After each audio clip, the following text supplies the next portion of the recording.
Good day, everyone.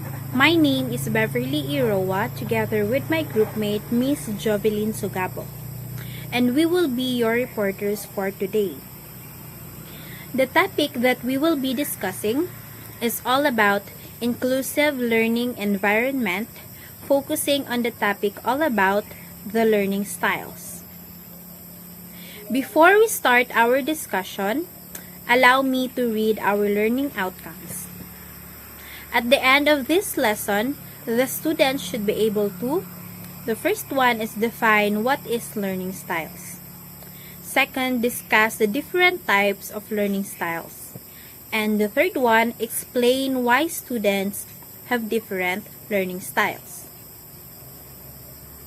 What is learning styles?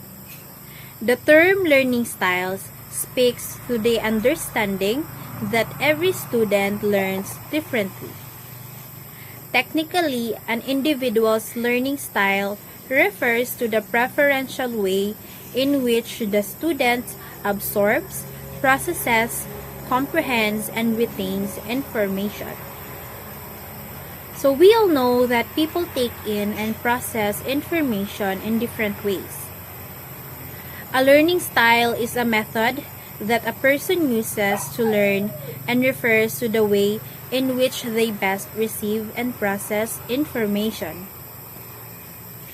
While an individual may learn through many different methods, most people will favor some methods over others. A person will usually show a preference for information presented in their favored learning style.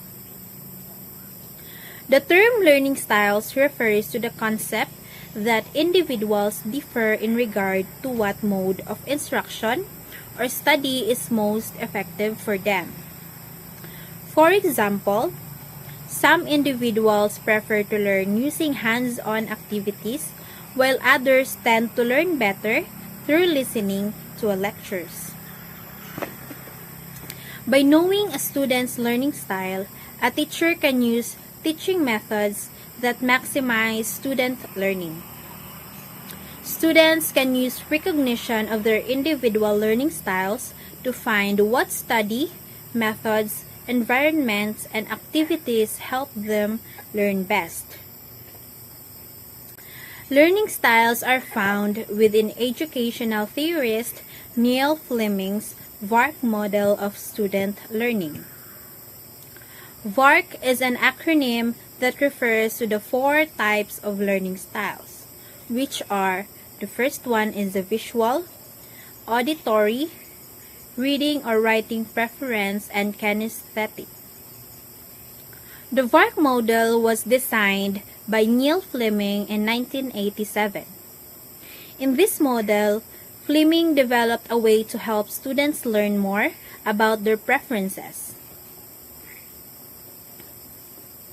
Student learning styles fall into 4 categories. First is the visual learners. Second, the auditory learners. The third one, the reading or writing preference. And the fourth one, the kinesthetic learners.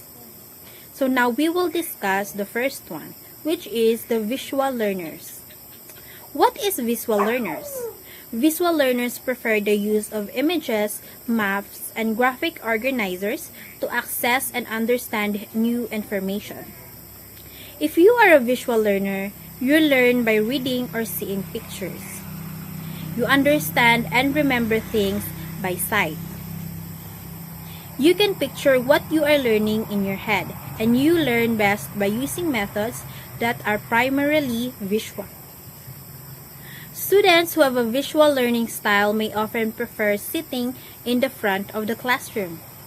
They prefer looking at things to absorb information rather than listening to it or using their hands.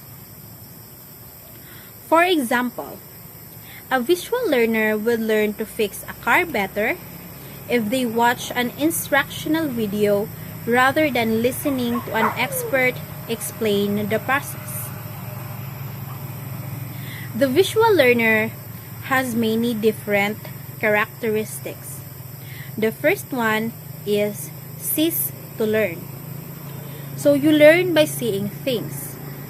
and you like to take in information by reading and or through diagrams and pictures.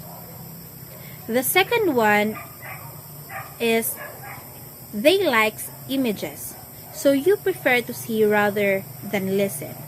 Color, diagrams, and pictures help you to stay interested. Third one is take notes. You usually take detailed notes in lectures, tutorials, and meetings. The fourth one looks around. You tend to start looking around for something to watch or look at when you lose interest. The fifth one struggles with. You can find spoken directions hard to remember, and you are easily distracted by noise. There are also learning tips for visual learners. First one is watch. You will take in spoken information better if it is accompanied with visual aids. Video is a great learning tool for you. The second one is visualize. So you try to visualize things that you hear. This will help you remember better.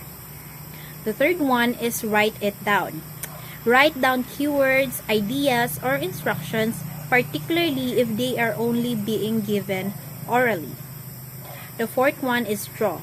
Consider using drawings, mind maps, and flowcharts to help explain and remember new concepts. The fifth one is color.